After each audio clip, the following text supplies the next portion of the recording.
Hi, I'm Sean Jeffrey with REMAX Real Estate. I've been with REMAX here in Whatcom County for 25 plus years. I just wanted to give you a little bit of taste of our present real estate market. And so I really just wanted to give a quick update on the past, the present, and the future. And so I'm going to share a couple screens here, and I'm going to start with the past. So every year I run my stats, send them to my clients. I give them an update on what that market looks like. And so I've been keeping track of our residential homes since 2007. And so every year I go back, my averages are based on a year over year. So I get an accurate look for each year on there. And so what I wanted to show you was just give you a little quick numbers for 2022 and then add some numbers with the change of rates. And so in 2022 in Whatcom County, I want you to note that the average price was in Whatcom County was 657,444. And if you look up, if you look down to here, you'll see that our market went up 9.43% over 2021. Bellingham, our average was 822,524, and that was up over 10%. Then I keep track of Ferndale as well. Our average price in Ferndale was at 644,324, and that was up 12%. And so you can see 2022 over 2021 was pretty healthy. But then, if you remember, October hit. And so our interest rates were running around 6.5. We hit 7%. We're hovering around that 6.5 right now. And so I kind of want to show you. So then I've done statistics from, I've done statistics here at the bottom from October 1st till today, April 5th, 2023. So I want to show you that in Whatcom County, our average price since October is just over 670. So you can see that countywide, we're actually up 1.9%. I would almost say that we've kind of stayed flat with our prices. In Bellingham, our average price was 764,586. And so you can see that Bellingham's been hit the most. Our prices here in Bellingham. It shows down 7% since October 1st. And then I'll add a caveat to that once I talk about Ferndale. Ferndale 643,825. So we're down just 0.07%. So really staying flat in Ferndale. But the one thing I wanted to show here, and I'm going to share another screen, is I think I've been kind of keeping track of that for each month just to kind of see what the market's doing, because the one thing that I am noticing, and I'm going to stop sharing this screen here, and I'm going to show you where I pulled up the averages. And let me get to here. So I'm going to show Whatcom County here. And so this was the averages from October till today. The one thing I do want to show you is look at where all the activity's been. From 300,000 up to about 700,000. Look at a majority of our sales in the county have been in that price range. And so at this point, my opinion as looking at statistics is we're holding steady, but most of the sales have been around that average price range. And so we're seeing less sales above 900, above $1 million. It's amazing how we still have that many sales in the last 6 months, but in that price range. But with higher interest, so my theory is with the higher interest rates, the house people can't afford as much. And so we're seeing more houses penned and sell in that middle price range where the average is. So overall, I think our prices are holding steady. We're not seeing a big decrease in any price range. The other thing, and so then let me go to we'll go to Bellingham. Same thing with Bellingham. And so, yes, we see a 7% decrease in price in Bellingham, but look at where the majority of our sales are, all the way from 400 up to 850. And so that really affects the average. So yes, it shows -7%, but I really just believe more sales at a lower price range with the higher rates.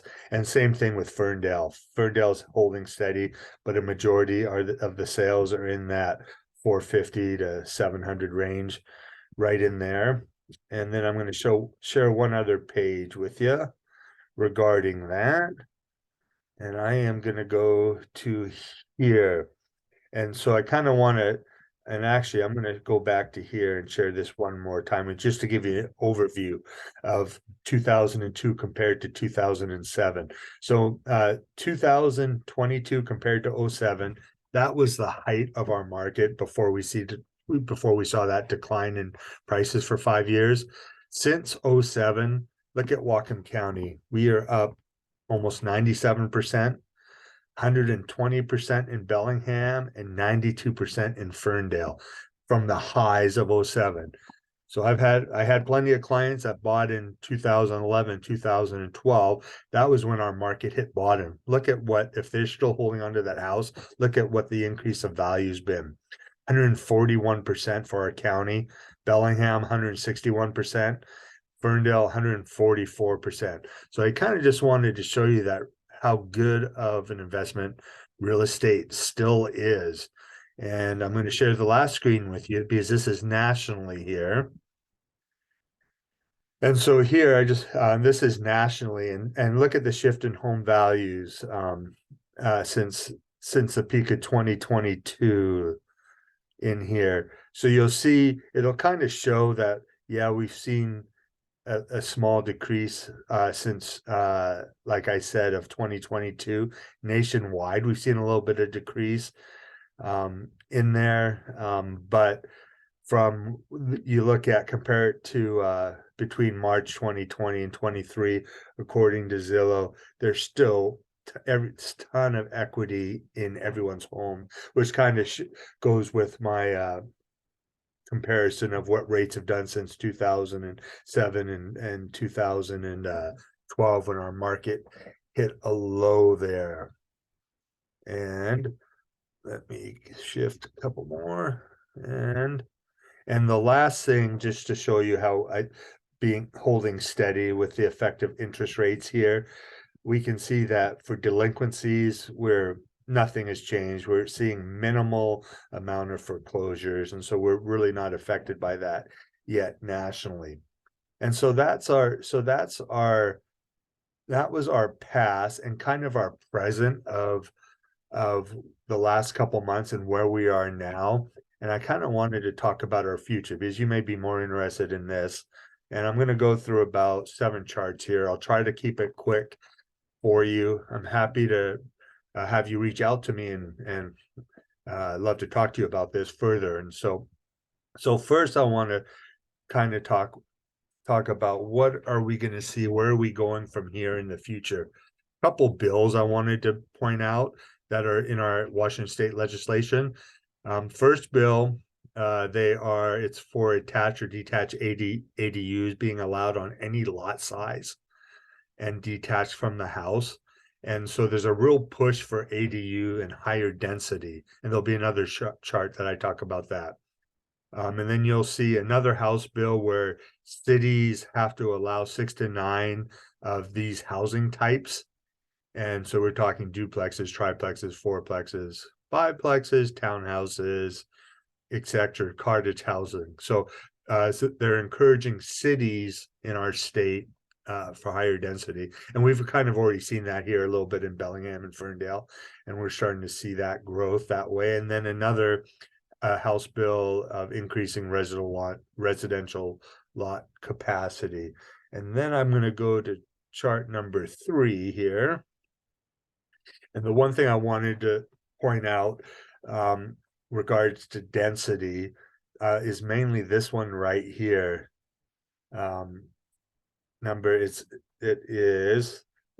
They say here, we will build as many apartment units during this 5-year period as the last 50 years.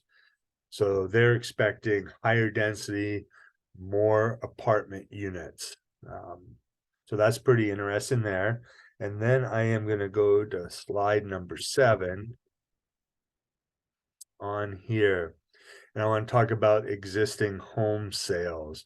And so I do, and these numbers are national. These are from Freddie Mac, and it kind of coincides. I didn't talk about numbers locally, and I may in another video, but I just want to kind of show you existing home sales, the decline with the interest rates. Once we saw the higher interest rates, that it did affect the number of sales. So what I'm seeing is, if you price a house right, still, we don't have 20 offers on the house or 10, but we're seeing more. There's one buyer out there. There's a couple buyers out there. So the buyers are still out there, but there's fewer of them. And so we're going to see a less amount of sales on there. So then I'm going to hit number 9 here. So here's the annual forecast here. And so what we're seeing here for sales for this year, they're forecasting a 16% decrease, 7% in 23, and then, well, we had 16% estimate that we already had.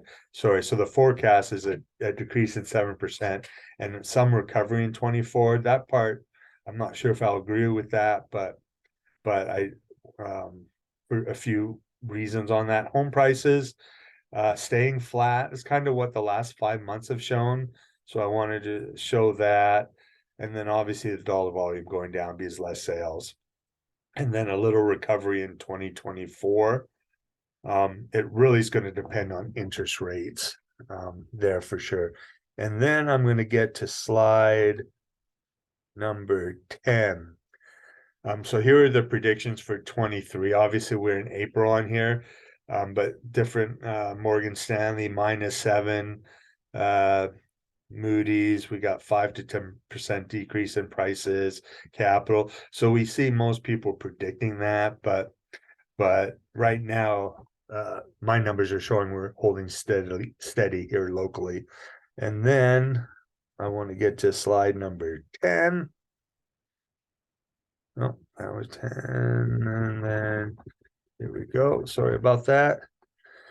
So this is one interesting factor here. For the last couple of years, I've been saying that I think we're going to stay flat for 4 to 5 years with prices because we're going to have low inventory and people are going to be staying in their houses longer with where interest rates are. And this is an interesting fact here that 91% of households having a mortgage are at 5% or below.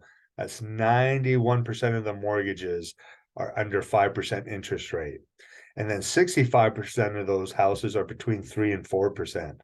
So everyone right now is locked in at great rates. And I think people are going to stay put if rates stay high. And I think we're going to go through a hard time in the next year or two. And so I don't see rates coming down.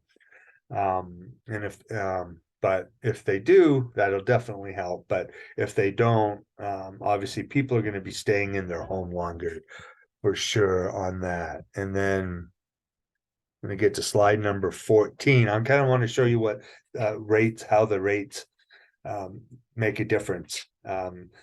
So this talks about what $100,000 income buys in 2023 compared to last year. It's a difference of 275,000 in buying power. So I just wanted to show you this. So 8 months ago, when the rates were at 3.1, if you bought a home for 855,000 with 5% down, your monthly mortgage was 4,100. To me, that's still a big payment on there. But if for the same payment, it's only buying you $580,000 with a 5% down payment.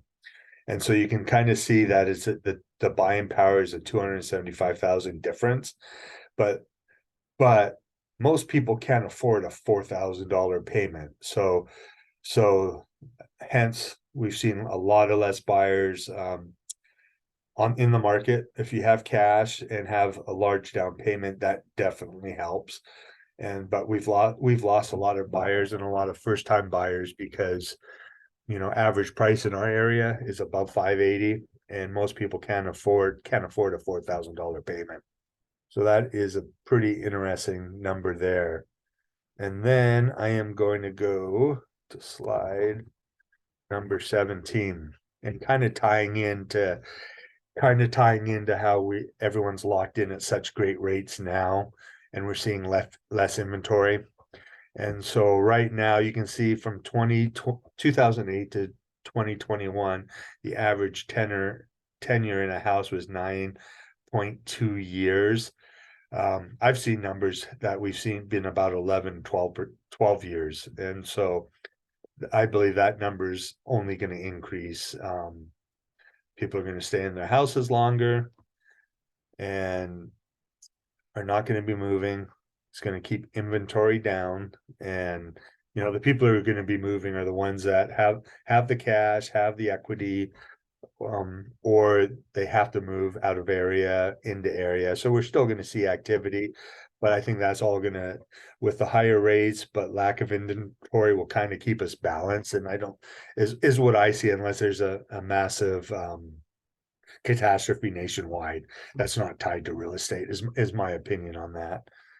And I am going to go to slide number 18, which I believe is my second to last slide. Another thing that we are seeing is home building is going to slow down. And so from the low of the market, 07 right in here, we saw construction coming back, but now we're seeing a home building slowing fast nationwide here. And so the question, will that continue? I believe it will continue.